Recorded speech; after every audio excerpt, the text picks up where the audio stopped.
जय हिंद साथियों। तो चलते हैं आज की क्लास में हम लोग, है ना। वैसे बहुत दिनों से हम लोग क्लास में नहीं थे, दरअसल मेरी तबीयत सही नहीं थी तो इसलिए कुछ प्रॉब्लम था। फिलहाल मिले हैं बहुत दिनों बाद, तो कुछ कहना चाहते हैं। ये दिन, महीने, ये साल गुजर जाएंगे सब मेरे दोस्त, मगर इतना रखना ख्याल, जीना सिर्फ तेरे लिए, मरना सिर्फ तेरे लिए, सिर्फ तेरे लिए। ये आज तक हम लोगों ने हमेशा किसी और चीज़ को लिए GF एंड BF के लिए इस्तेमाल किया है क्या? कभी अपने मंजिल के लिए इस्तेमाल किया है? कर लो इतनी चाहत अपनी मंजिल से, कर लो इतनी मोहब्बत अपनी मंजिल से, आशिक बन जाओ और जियो तो सिर्फ पढ़ने के लिए, मरो तो सिर्फ अपने मंजिल के लिए। देखना आपके कदम में होगी बस 1 साल तक।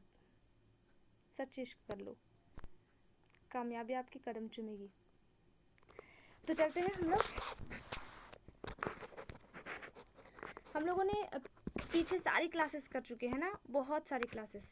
ऐतिहासिक कितने कालखंडों में विभक्त है? प्राग ऐतिहासिक, आद्य ऐतिहासिक और ऐतिहासिक में प्राग ऐतिहासिक को ही पाषाण काल बोला जाता है। हम लोगों ने देखा है यह भी, है ना। प्राग ऐतिहासिक को ही पाषाण काल बोलते हैं। आद्य ऐतिहासिक को क्या बोलते हैं? कांस्ययुगीन सभ्यता, है ना, कांस्ययुगीन काल। ऐतिहासिक को लोहयुगीन बोला जाता है। तो हम सब ने यह सब चीज़ कंप्लीट कर चुके हैं, तो इन सब में हम वक्त ज़ाया नहीं करते हैं ना। हम लोग कंप्लीट रूप से ऐतिहासिक में आने वाले ही थे, और ऐतिहासिक को पढ़ने के लिए हम लोगों को बहुत सारी चीज़ों को पढ़ना पड़ा था, है ना। ये सिक्का भी देखना पड़ा था, विदेशी यात्री भी देखना पड़ा था, साहित्य भी देखना पड़ा था। ये सब चीज़ हम लोग देखे थे। हाँ भाई देखे थे, बहुत अच्छे तरीके से देखे थे।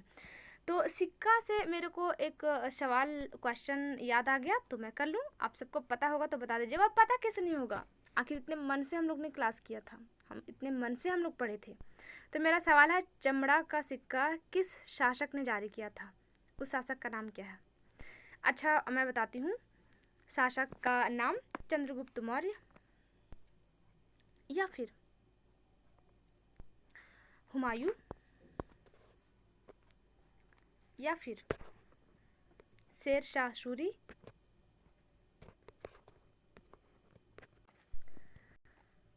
या फिर option number D Shihab Uddin. कौन थे?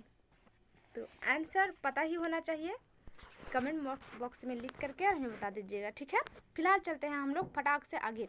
वैसे हम लोग ने देखा था कि भाई जो आद्य ऐतिहासिक कहने का अर्थ उसमें सिंधु सभ्यता जो हम लोगों को मिलता है, वो सिंधु सभ्यता में आखिर क्या था, कब से कब तक चल रहा था, ये सब चीज़ हम लोग ने देख चुका था। लेकिन कब से कब तक था? तो 25,000 ईसा पूर्व से लेकर के 1750 ईसा पूर्व तक, है ना। हम लोगों ने यहाँ तक कंप्लीट कर लिए थे। कब से कब तक? तो 25, अच्छा हम यहाँ 25,000 बोल दिए थे ना, नहीं, अढ़ाई हजार, ठीक है। 2500 ईसा पूर्व से लेकर के 1750 ईसा पूर्व तक, ठीक है।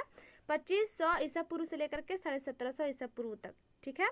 कब तक चला था? तो अढ़ाई हजार ईसा पूर्व से लेकर के 1750 ईसा पूर्व तक, या फिर 2500 ईसा पूर्व से लेकर के 1750 ईसा पूर्व तक। हम लोग ने देखा था कि हड़प्पा सभ्यता का आखिर वो पतन की ओर कैसे गया, किस तरह से हुआ, ये सब चीज़ें हम लोगों ने कंप्लीट कर लिया गया। और अंततः यह निर्णय लिया गया कि वो डूब करके हुआ है ना, बाढ़ आने के कारण हड़प्पा सभ्यता का पूरा विनाश हुआ है। परंतु जब हड़प्पा सभ्यता का कंप्लीट रूप से विनाश हो गया तो ऐतिहासिक में आया होगा, आया तो होगा ऐतिहासिक में। और ऐतिहासिक में स्टार्ट होता है हमारा क्या? तो वैदिक काल। क्या स्टार्ट होता है? वैदिक काल। तो सिंधु सभ्यता काल से लेकर के वैदिक काल में आते वक्त रास्तावा में क्या हुआ था, नहीं हुआ था, ये तो जानना होगा ना। अचानक तो नहीं आ गई ना, अचानक तो कोई बच्चा बूढ़ा नहीं हो जाता, वृद्ध तो नहीं हो जाते ना कोई बच्चे होते हैं, फिर वो थोड़े बड़े होते हैं, 15 साल, 25 साल, 35 साल, तब जाकर के 55 और 65 के होते हैं। ठीक उसी तरह हड़प्पा सभ्यता थी, तो वहाँ से डायरेक्टली वैदिक काल की तरफ कैसे आ गया, किस तरह से? तो देखिए, जब हड़प्पा सभ्यता पूरी तरह से समाप्त हो गई थी 1750 ईसा पूर्व, तब और सबसे आश्चर्य की बात है कि वैदिक काल स्टार्ट कब से कब तक होता है, तो आप यहाँ पे देख ही सकते हो कब से कब तक। तो 1500 ईसा पूर्व से लेकर के 600 ईसा पूर्व तक। तो ये 1500 और यहाँ कितना है? 1700 और 1500, तो बिचवा में ये कहाँ गया? 1750 है ना, यानी 50 साल यहाँ से निकाल लो, और इधर 1500, तो 2.5 साल।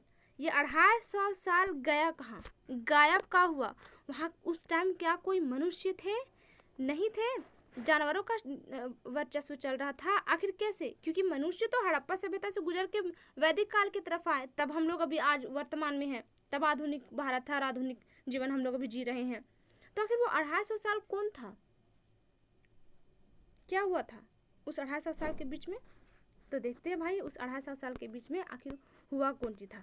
देखिए सबसे मस्त उदाहरण कोरोना, जब कोरोना वाला लॉकडाउन चला था, पूरा बंद हो गया था, कितना भयंकर हो गया था, सबकी अर्थव्यवस्था चौपट हो गई थी। हाँ भाई हो गई थी, लेकिन जैसे ही लॉकडाउन खुला, हम लोग जैसे पहले जीवन जी रहे थे सेम टू सेम उसी तरह जीने के लिए बीच में 5 से 6 महीना लगा ना हम लोगों को। 5 से 6 महीना पूरा स्ट्रगल करना पड़ा। जो कंपनियां बंद हो चुकी थी फिर से स्टार्ट हुआ, जिन लोगों का रोजगार बंद हो चुका था वो फिर से खटना स्टार्ट की, उसकी रोजगार शुरू हुई, शिक्षा में और बढ़ोतरी हुई। तो क्या ये अचानक हो गया? नहीं ना। लॉकडाउन लगा फिर खुला तो क्या अचानक हुआ? नहीं, 5-6 महीना लगा, तब जा करके हम लोग फिर रिकवर हो पाए, फिर से जा करके हमारी अर्थव्यवस्था सही हो पाई। हो पाया? हो पाया। ठीक उसी तरह जब हड़प्पा सभ्यता पूरी तरह से समाप्त हो चुकी थी, सिंधु सभ्यता 750 ईसा पूर्व पूरी तरह से समाप्त हो चुकी थी, तो उसको बिल्कुल बढ़िया तरीका से संभलने में कितना 100 साल लग गया? तो 250 साल। तब जाकर के 1500 ईसा पूर्व से स्टार्ट होता है हमारा वैदिक काल। समझ में आया? समझ में आ ही गया होगा, इतनी सी तो बात ही है। यहाँ से यहाँ आने में कितना दिन लगा? 250 साल लग गया मनुष्य को रिकवर होने में। सोचो सोचो, ये इतिहास पढ़ रहे हैं, पूरा का पूरा इतिहास में हम लोग देख रहे हैं कि जब एक बार कोई चीज़ चौपट होता है तो 250 साल, सालों के साल, शताब्दियों की शताब्दी गुजर जाते हैं। फिर जब एक मनुष्य अपने ही फैमिली में टूट फूट करता है तो उसे रिकवर होने में कितना टाइम लगता है? कहा जाता है जब शीशे टूट जाते तो वो दोबारा ज्वाइनिंग नहीं होते, ठीक उसी तरह फैमिली टूट जाती तो वो दोबारा ज्वाइनिंग नहीं होते। ठीक है, तो आप सब अपनी फैमिली के साथ सही से रहें, अच्छे से रहें और पढ़ें और अपनी फैमिली को भी समझाएं और अच्छे से रहें, है ना। फिर आज चलते, एक चीज़ और कहना था। जब जिस तरह से देश में गृह युद्ध, यानी कि देश में आपसी में ही आपस के लोग ही लड़ने लगते हैं, तो कितना अर्थव्यवस्था में चौपट होता है ना, वो विकास नहीं कर पाता। वो देश एकदम विकास नहीं कर पाएगा, क्योंकि वहाँ के आपस में ही लोग लड़ रहे हैं। ठीक उसी तरह एक ही घर में, एक ही फैमिली में अगर 2 लोग लड़े, अपने ही पेरेंट्स या फिर अपने ही भाई बहन या फिर अपने ही भाई भाई, तो वो घर विकास कर ही नहीं पाता। आश्चर्य की बात बताएं तो आप ना सबको कहते कहते मर जाओ, बट रियल में कोई ये बात नहीं समझने वाले। इसलिए आपको पढ़ना होगा, सभ्य होना होगा, ताकि फैमिली सभ्य हो पाए और आप आगे निकल पाओ। ठीक है, इसके लिए आपको ना दिन रात मेहनत करनी होगी। वो हम कहे थे ना, ये दिन, ये महीने, ये साल, ये रातें गुजर जाएंगे मेरे यार, मगर इतना रखना ख्याल, जीना सिर्फ तेरे लिए, मरना सिर्फ तेरे लिए। ठीक है, तो चलते हैं भाई फिर से हम लोग क्लास की तरफ। 250 साल लग गया रिकवर होने में इसको फाइनली रूप से फिर से अपने पैर पर खड़ा होने के लिए। ठीक है, तो हम लोगों ने देख लिया भैया वो 250 साल में हो सकता है कि किसी तरह से पेड़ पौधे खा पी करके जिए होंगे, सब चला गया होगा, एक आध दो व्यक्ति रहा होगा, किसी तरह से वो पनपा जंगल उंगल में जा करके बसे, फिर से किसी तरह से हुआ होगा, तब जा करके फिर धीरे धीरे वो वैदिक काल में आ पाए, तब जा करके 1500 ईसा पूर्व से हम लोगों को कंप्लीट रूप से मनुष्य आराम से मिला। तो अब समझ में आ गया, ये हड़प्पा सभ्यता से वैदिक काल की तरफ या फिर आद्य ऐतिहासिक से ऐतिहासिक की तरफ कितना वक्त और किस तरह से लोग आते हैं।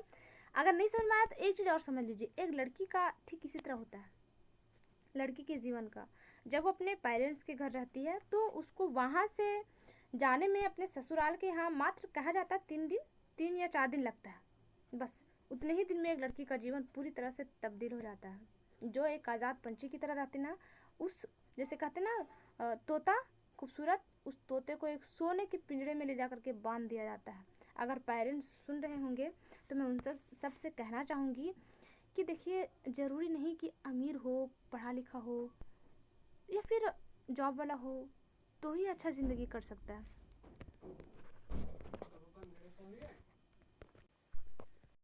बल्कि उसे आत्मसम्मान की ज़रूरत होती है। अमीर, जॉब बड़ा घर, बड़ा फैमिली, शहर नहीं। एक लड़की को आत्मसम्मान की बहुत ज़रूरत होती है, बहुत ज़्यादा। इसलिए आप सब अच्छे से रहिए और ये ज़रूर एक बार सोच लें, तब जाकर के कदम उठाएं, ठीक है। फिलहाल आ जाते हैं हम लोग फटाक से क्लास की तरफ। आज कुछ ज़्यादा ही प्रवचन हो रहा है और बोरिंग भी लगता होगा, तो चलते हैं हम लोग फाइनली रूप से क्लास में, है ना। तो स्टार्ट हो गया हमारा वैदिक काल कब से कब तक, तो 1500 ईसा पूर्व से लेकर के 600 ईसा पूर्व तक। अब हमने यहाँ लिखा नहीं है, बट आप सबको समझ में आ जाएगा, मैं आशा करती हूँ। हमारे यहाँ लिखा हुआ नहीं है, ठीक है, फिर भी आप सबको समझ में आ जाएगा, मैं इतना आशा करती हूँ। जब लोग आते हैं, ऐतिहासिक काल अब स्टार्ट हो चुका है। कौन सा काल? ऐतिहासिक काल। ये काल अब स्टार्ट हो चुका है कब से कब तक? 1500 ईसा पूर्व से, मतलब ये स्टार्ट हो रहा है 1500 ईसा पूर्व से, ऐतिहासिक काल, ठीक है। चलेगा, अब तक चलेगा, ओके, आधुनिक तक चलेगा। बट वैदिक काल जो है वो 1500 ईसा पूर्व से लेकर के 600 ईसा पूर्व तक। लेकिन ऐतिहासिक में देखिएगा आप सब देखिएगा, वैदिक काल आएगा, फिर महाजन पद आएगा, उसके बाद गौरी का आक्रमण होगा, उसके बाद हिंद, यूनानी, कुषाण ये सब आएंगे, ऐतिहासिक काल में ही आएंगे हमारे भारत में। उसके बाद गुप्त वंश आएगा, वर्धन आएगा, राजपूत काल पढ़ना होगा, दिल्ली सल्तनत पढ़ना होगा, मुगल साम्राज्य पढ़ना होगा, अंग्रेज पढ़ना होगा, और अब हम लोग पढ़ेंगे अपना वाला गांधी युग पढ़ना होगा, ये सारा चीज़ है ना। तो धीरे धीरे इस तरह करके हमारा पूरा ऐतिहासिक खत्म हो गया। आप आशा करती हूँ आप सबको समझ में आ गया। हमने नहीं लिखा, वो लिखने वाली चीज़ नहीं थी, इसलिए हमने नहीं लिखा, और आप सब भी मत लिखिएगा, वो हम लोग तो करेंगे ही ना, ये तो बस एक कॉन्सेप्ट था जो क्लियर करना था। तो हम लोगों ने देख लिया। अब चलते हैं भाई फाइनली रूप से वैदिक काल में। बहुत समय से बोल रहे हैं ना वैदिक काल, लेकिन एग्जाम में जब पूछा जाएगा कि हड़प्पा सभ्यता से लेकर के ये वैदिक काल के बीच वाला जो काल होता है, यानी कि तनिक कलर चेंज करने दीजिए, ये हड़प्पा सभ्यता से लेकर के वैदिक काल तक आने वाला जो समय था, जो काल था, उसे क्या कहते? तो ट्रांजिशन फेज, ठीक है। क्या? ट्रांजिशन फेज, ट्रांजिशन फेज क्या बोलेंगे इंग्लिश में? Transition phase. इसको 250 साल ट्रांजिशन फेज वाला काल चला, ट्रांजिशन फेज बोला जाता है इसे, और फिर जाकर के कंप्लीट रूप से हमारा स्टार्ट हो गया ऐतिहासिक काल। अब फाइनल रूप से हम लोग देख लेते हैं। आ जाइए नीचे की ओर, सब कुछ समझ में आ ही गया होगा। तो देखिए वैदिक काल भी ना दो प्रकार में है, और वैदिक काल आखिर इसका नाम क्यों पड़ा, वैसे आप सबको क्लियर हो गया होगा ना। और क्लियर अगर नहीं हुआ होगा तो आप सब मैसेज में लिख दीजिएगा, ताकि मैं अगली वीडियो में, अगले क्लासेस में ये कंसेप्ट क्लियर कर दूँ, कहीं भी अगर कोई भी प्रॉब्लम हो तो, ठीक है। क्योंकि अगर पढ़ रहे ना तो मन से, दिल से, जान से, हृदय, गुर्दा, किडनी, फेफड़ा, दिमाग सब लगा दो, हर चीज़, ठीक है।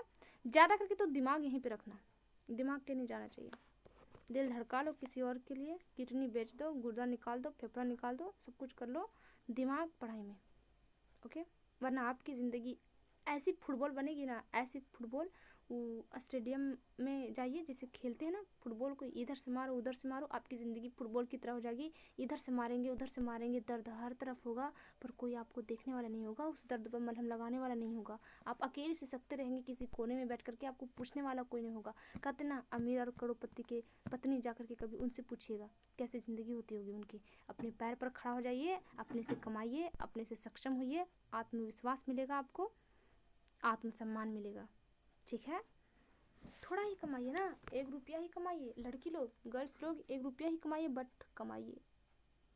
सूखी रोटी तक के लिए आप इनकम लाइए, बट अपना, ठीक है। तो चलते हैं भाई। वैदिक काल 1500 से 600 तक, ये 2 प्रकार के थे। एक उत्तर वैदिक, ऋग वैदिक काल, उत्तर वैदिक काल नहीं, उत्तर वैदिक काल, और फिर ऋग वैदिक काल। अब ये ऋग वैदिक काल, उत्तर वैदिक काल होता क्या है, देखिए। ऋग वैदिक काल जो वैदिक काल का शुरू वाला समय रहा, और उत्तर वैदिक काल जो वैदिक काल का सबसे लास्ट वाला समय रहा, ठीक है। अब ये कौन सी बात हुई भाई, तो देखिए एक बच्चे का, एक मनुष्य का जब जन्म होता है तो उसका सबसे फर्स्ट वाला काल जो ऋग वैदिक काल रहता है, वो रहता है जो जब वो दूध पीता रहता है, 1 साल का रहता है, 1.5 साल का रहता है, तब वह ऋग वैदिक काल में आ जाएगा आराम से। उसकी उम्र को 2 भाग में बांट दो। एक मनुष्य हार्डली कितना दिन तक जिंदा रह सकता है? 60 साल तक मैक्सिमम। अब तो हार्ट अटैक का बहुत हो रहा है, क्योंकि क्यों हो रहा है ऐसा? क्योंकि प्रदूषण बढ़ रहा है, हम सबको पता भाई। तो देखिए अब तो 60 65 70 इतना जिले आदमी तो बहुत है, उन्हीं को आधा कर दीजिए तो 35 साल। तो एक मनुष्य का जीवन 35 साल तक ऋग वैदिक काल कहलाएगा, है ना, ऋग वैदिक। और जब लास्ट में आ जाएगा तो उसे क्या बोलेंगे? उत्तर। शुरू वाला में ऋग और लास्ट वाला में उत्तर, ठीक है। तो शुरू वाला जो था उसे ऋग वैदिक काल बोला गया और लास्ट वाला उत्तर वैदिक काल। वैदिक काल आखिर क्यों बोला गया? क्योंकि इसी काल में हम लोगों को वेदों की रचना हुई थी। वेद की रचना वैदिक काल में ही हुई थी। 1500 ईसा पूर्व से 600 ईसा पूर्व तक ही इसी दरमियान वेदों की रचना हुई थी। वेद के बारे में हम लोग सब लोग कंप्लीट से पढ़ चुके हैं, तो इसमें तो किसी को कोई डाउट होगा नहीं, है ना। अब भाई इन लोगों का भी तो डेट उठ होगा ना, ऋग वैदिक काल है, उत्तर वैदिक है, तो इनमें भी डेट होगा। अभी सब दिया हुआ है, चिंता ना करें। देखिए ऋग वैदिक काल जो चला वो 1500 ईसा पूर्व से लेकर के कब तक चला? 1500 ईसा पूर्व से लेकर के 1000 ईसा पूर्व तक। कब तक? तो 1500 ईसा पूर्व से लेकर के 1000 ईसा पूर्व तक। उसके बाद उत्तर वैदिक काल तो देखिए 1000 से लेकर के और 600 ईसा पूर्व तक। क्लियर? हम बताए थे ना 75 साल कोई मनुष्य अगर जीता है, मान लीजिए 75 साल, तो 70-75 साल अगर जीता है, मान लीजिए 70 साल, तो अगर इसको आधा कीजिएगा तो 35-35 हो जाएगा, है ना। तो एक मनुष्य 35 साल जिया, जो उसका बचपना होता है, यंग जनरेशन, मतलब वो उस समय यंग रहते हैं। उसके बाद फिर वो शादीशुदा कर लेते हैं, है ना। उसके बाद फिर आता है उसका सामाजिक जीवन, उसके बाद फिर वृद्धावस्था, थोड़ा राजनीतिक में जाएंगे, थोड़ा ये करेंगे वो करेंगे, उसके बाद टपक गए, है ना। तो जो 35 शुरू वाला जो 35 साल रहता है उसे क्या बोलेंगे हम? ऋग वैदिक। और लास्ट वाला जो 35 साल से फिर इधर 70 साल तक रहेगा उसे क्या बोलेंगे? उत्तर वैदिक। तो क्लियर हो ही गया होगा। ठीक उसी तरह इसमें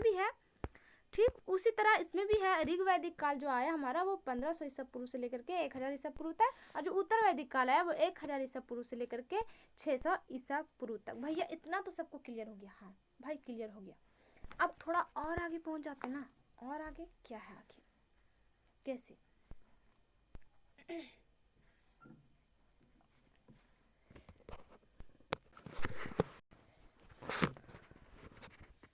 देख लेते हैं 1500 ईसा पूर्व से लेकर के और ये 1000 ईसा पूर्व। तनिक पेन लेने दीजिए। इसी दरमियान जो वेदों की रचना हुई थी ना, वेदों की, वो पता है उसे वेद त्रयी बोला जाता है। क्या बोला जाता है? वेद त्रयी, ठीक है। क्या बोला जाएगा? वेद त्रयी। बताए थे ना वेद त्रयी को। वेद त्रयी में कितने ग्रंथ आते हैं और कौन कौन सा? कमेंट बॉक्स में हमें लिख के बताएं, ठीक है। मैं नहीं बताने वाली, बताई हूँ पहले। तो वेद त्रयी कब कब किया गया? तो ये ऋग्वेद जब 1500 ईसा पूर्व से 1000 ईसा पूर्व तक चला, तब वेद त्रयी की रचना की गई। और ये जो वेद त्रयी है ना, उसमें ना इन वेदों में इतना मस्त है कि पूछो मत। जो जाति और धर्म जो था ना, धर्म वो कार्य के आधार पर निर्धारित किया जाता था। जाति और धर्म किस चीज के आधार पर किया जाता था? कार्य के आधार पर, ठीक है। वो कैसे? तो देखिए हमने यहाँ छाप रखा, थोड़ा जूम कर लेते हैं इसे।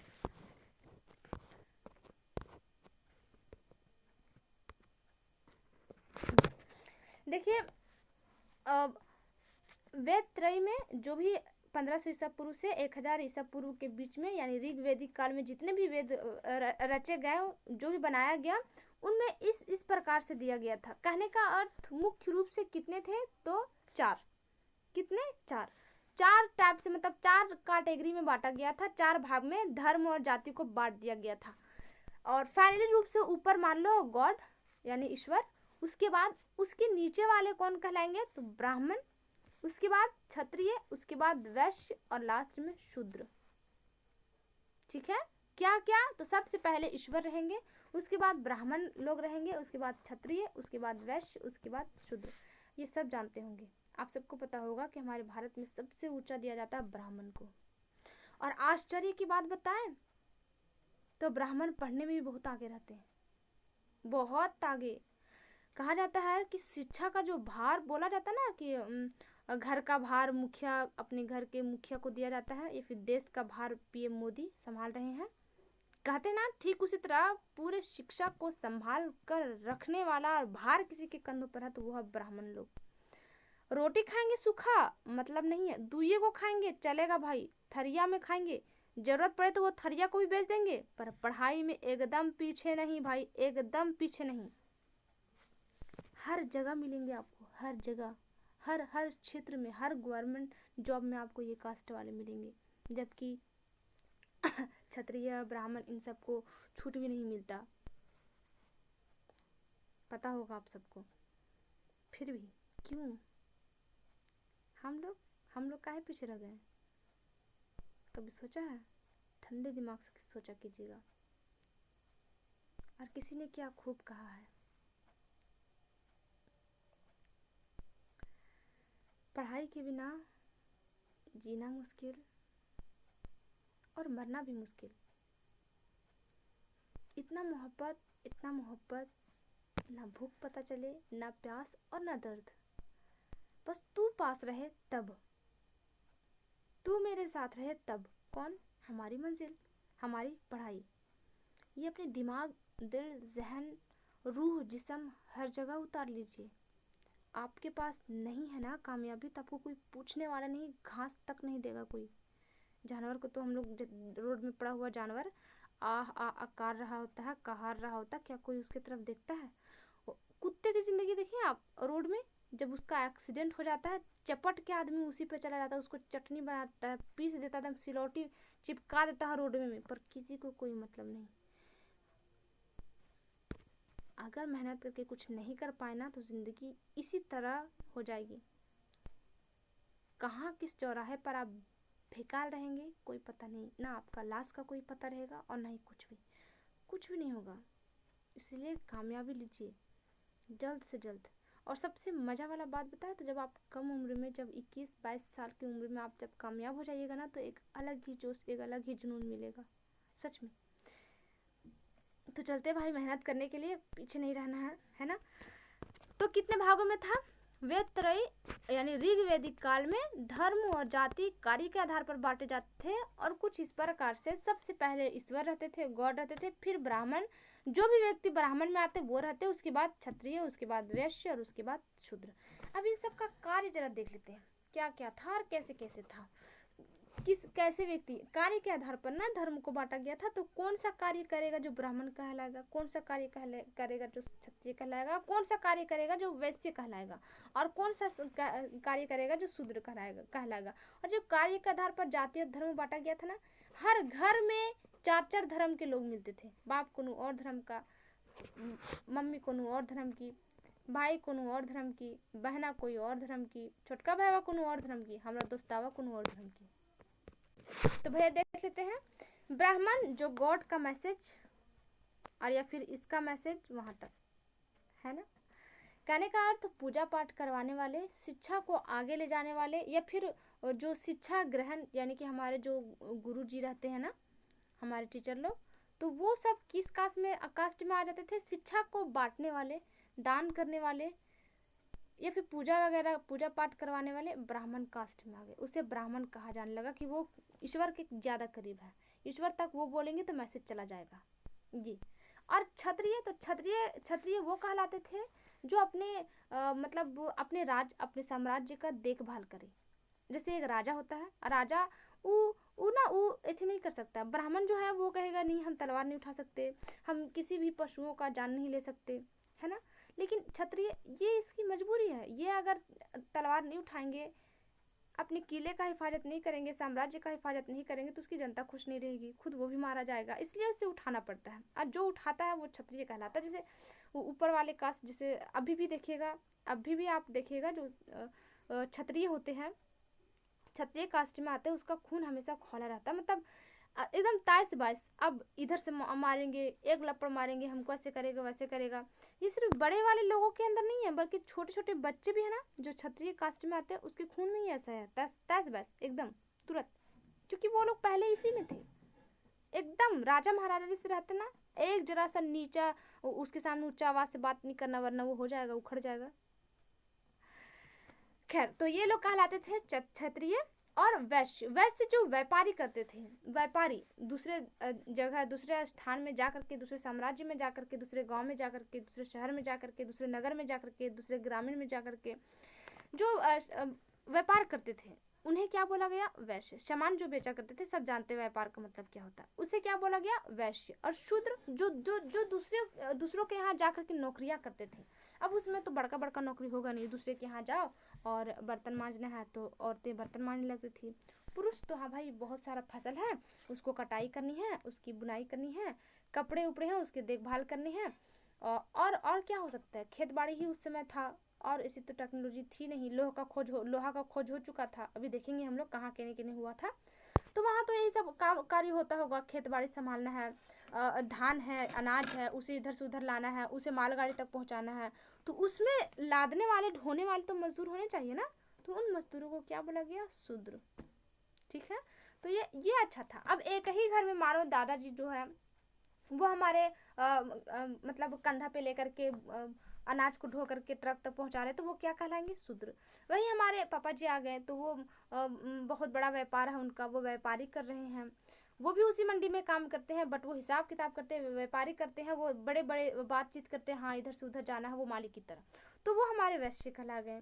क्षत्रिय तो हमारे बड़के भैया जो हमारे घर के हैं, पूरा एकदम देखभाल करते हैं, भैया कोनू आ, हम हिन्ने खड़ा मुड़ी छाप देंगे कोनू आएगा तो वो हो गए क्या? क्षत्रिय। पूरे घर का देख रेख कर रहे हैं, अच्छे से संभाल रहे हैं, तो वो हमारे क्षत्रिय हो गए। अब ब्राह्मण तो देखिए हमारी दादी जी, ओ माय गॉड, गीता लेके बैठी हैं, पूरे घर में संसार रहना चाहिए, उसके सामने ना कोई सर उठा के चल सकता है, और उसके सामने कोई सर उखेला नहीं रह सकता औरतों के लिए, उसके सामने कोई चप्पल घसीट के नहीं जा सकता, तो ये सारा चीज़ एकदम ख्याल रखेगी, देखभाल करेंगी, पूरे बढ़िया से पूजा पाठ में बैठेंगी, पूजा वगैरह करेंगी, अगरबत्ती वगैरह जलाएंगी, सुबह सब टाइमिंग से उठना चाहिए, सबको टाइमिंग से नहाना चाहिए, सबको साथ में खाना चाहिए, सब चीज़ों का ख्याल कौन रखेगी? हमारी दादी जी। तो वो क्या कहलाए? ब्राह्मण। ठीक है, बाकी गॉड, गॉड तो खुदा है, ईश्वर है, आपको पता ही होगा। तो ये सब हमने एक फैमिली में बताया, एक फैमिली में ही दादी कोनो और कास्ट के, दादा कोनो और कास्ट के, पिता कोनो और कास्ट के, भाई कोनो और कास्ट के, सब अलग अलग, हम कोनो और कास्ट के, विद्यार्थी जीवन है ना। तो इस तरह से था, और ये कितना बढ़िया था, बहुत बहुत बहुत अच्छा था, झगड़ा होता ही नहीं था पहले जाति और धर्म पर, कोई झगड़ा ही नहीं, एक ही फैमिली में किसको मारिएगा? क्षत्रिय को कैसे? अरे हमारा घरवा में क्षत्रिय है, वैश्य हमारा पिताजी है, और शूद्र कैसे मारे? हमारा दादाजी है, हम खुदे हैं शूद्र। ब्राह्मण हमारी दादी है, दादी दादा दादाजी, कैसे किसको जाके ठोके? सब अपने ही हैं। लेकिन जैसे ही ऋग वैदिक काल खत्म होता है और उत्तर वैदिक काल आता है, वहाँ पे जाति और धर्म वंश के आधार पर हो गया। देखिए यहाँ पे हमने लिख रखा है, भाई जूम आउट हो जा। हाँ, अर्थर्वेद जो हम लोगों का वेद त्रय में हमारा था ना, 3 गो वेद, और जो हमारा फिर लास्ट में जो वेद जुड़ाया था, कौन? वेद अर्थर्वेद। तो ये इसी अर्थर्वेद में किसके आधार पर बांटा गया है धर्म को? तो जाति को किस किस चीज़ पर, और धर्म को तो वंश। अब देखिए दादाजी चले गए, पिताजी भी चले गए, अब हमारे ही 2-2 भाई थे, 3-3 भाई थे, तो उनमें से कोई दादाजी का काम करने लगा, कोई पिताजी का काम करने लगा, कोई दादी जी का काम करने लगा, हम करने लगे शूद्र का काम, तो सब अलग अलग कास्ट में हो गए, सबका फैमिली अलग हो गया, सब लोग अलग हो गए, तो वो लोग अलग अलग से हो गए। अब हमारे जो भैया के पोते उते वो सारे क्या होंगे? तो क्षत्रिय होंगे। फिर हमारे छोटे भाई का तो वो हमारे ब्राह्मण होंगे, पहले भाई का वो वैश्य होंगे, हमारे वंशज शूद्र होंगे।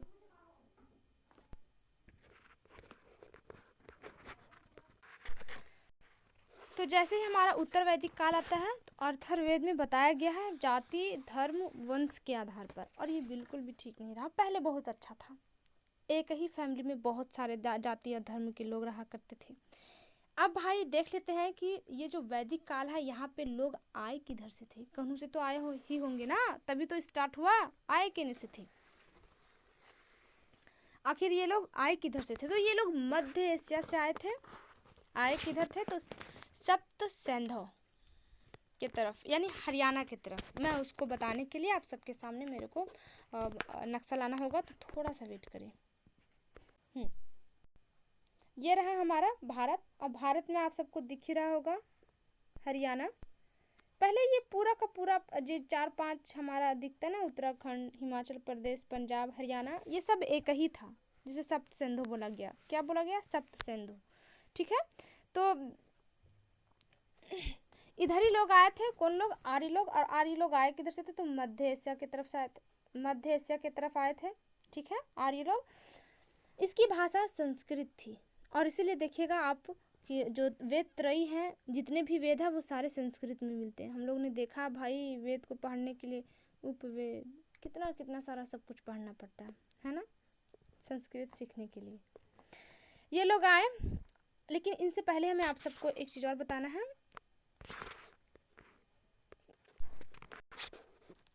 यहाँ पे आप देखिएगा, जो हरियाणा, पंजाब, ये जितने भी थे, ये सब एक ही थे, बट इनको टूट गया ये।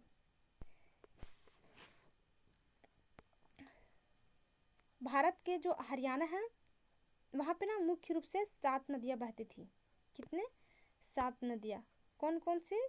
सिंधु, घाघर, सिंधु तो इधर से आधा है, मेरे चिन्ह पे आप ध्यान ना दे, लेकिन पे घाघर, झेलम, चिनाब और रावी, सतलज, ब्यास। क्या?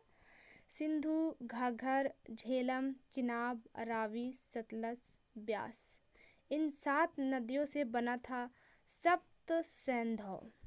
क्या बना था? सप्त सिंधु बना। क्या था? सप्त सिंधु। तो आर्य लोग भारत में कहाँ आए थे? सप्त सिंधु में। और ये सप्त सिंधु क्यों बोला गया? क्योंकि 7 नदियों से घिरा हुआ था वो क्षेत्र, सिंधु, घाघर, झेलम, चिनाब, रावी, सतलज, ब्यास। ठीक है, और ये एक ही था, बट ये बाद में विभक्त कर दिया गया। पंजाब, उत्तराखंड, हरियाणा, ये सब चीज़ों में विभक्त कर दिया गया। ठीक है, पहले एक ही था जिसे सप्त सिंधु बोला गया। तो मध्य एशिया से आर्य लोग आए, कहाँ? भारत में, सप्त सिंधु क्षेत्र में। उनकी भाषा संस्कृत थी। बड़ा आश्चर्य होगा आपको जान करके कि जो संस्कृत है वो हमारे यहाँ का नहीं है, मध्य एशिया से आए आर्य लोगों की भाषा है। वो लोग खुद को बहुत महान मानते थे। अब वो कैसे मानते थे वो लोग महान? क्योंकि वो उन लोगों का कहना था कि हम लोगों का संस्कृत भाषा बहुत अच्छा है, और ये अच्छा है, बहुत अच्छा है, तो हम लोग अच्छे हैं, हम लोग ऊंचे हैं। बाकी जो निम्न भाषा, जो यहाँ मतलब हम लोग जो मूल निवासी थे, जो आदिवासी थे, जो द्रविड़ थे, ये सब क्या कहलाएंगे? तो हमारे भारत के मूल निवासी। ठीक है, मूल निवासी और जो आदिवासी द्रविड़, वो भारत में पहले से ही थे मूल निवासी। तो द्रविड़, आदिवासी, ये सब पहले से थे। सप्त सिंधु आर्य लोग इस जगह पर थे। आर्य लोग कहाँ थे? तो इस जगह पर थे जो संस्कृत बोलते थे। इनका कहना था कि जो संस्कृत बोलते हैं वही सच्चे होते हैं, बाकी सब नहीं। आप सबको भी अगर सच्चे और करीब आना है ईश्वर के, तो आप सबको भी ना संस्कृत सीखना होगा। ब्राह्मण बनना है तो आप सबको भी संस्कृत सीखना होगा, यानी कि आर्यीकरण। ये लोग भारत में आर्यीकरण करने चाहते थे, यानी सबको क्या सिखाना चाहते थे? संस्कृत।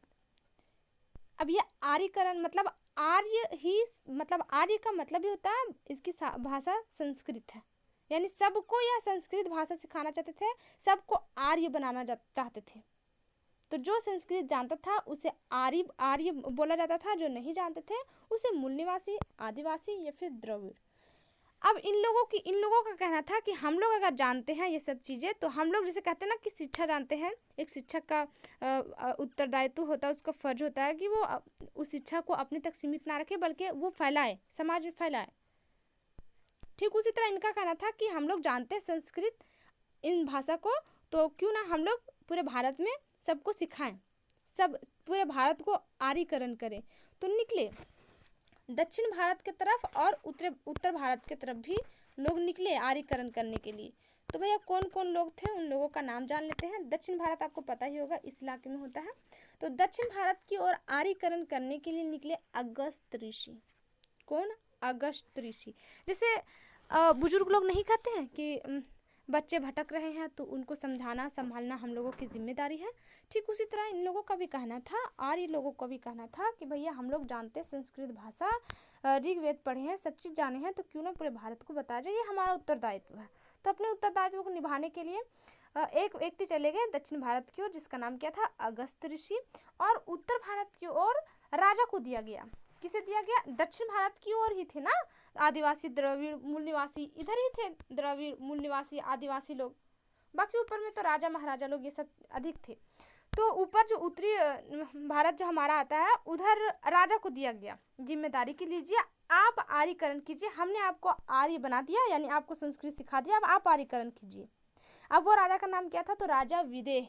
परंतु वो तो राजा था, वो क्षत्रिय था, वो तलवार उठाता, तो इन सबको समझाता कैसे, कैसे कहता, कैसे आर्यकरण करता, कैसे संस्कृत सिखाता? हो पाता उनसे?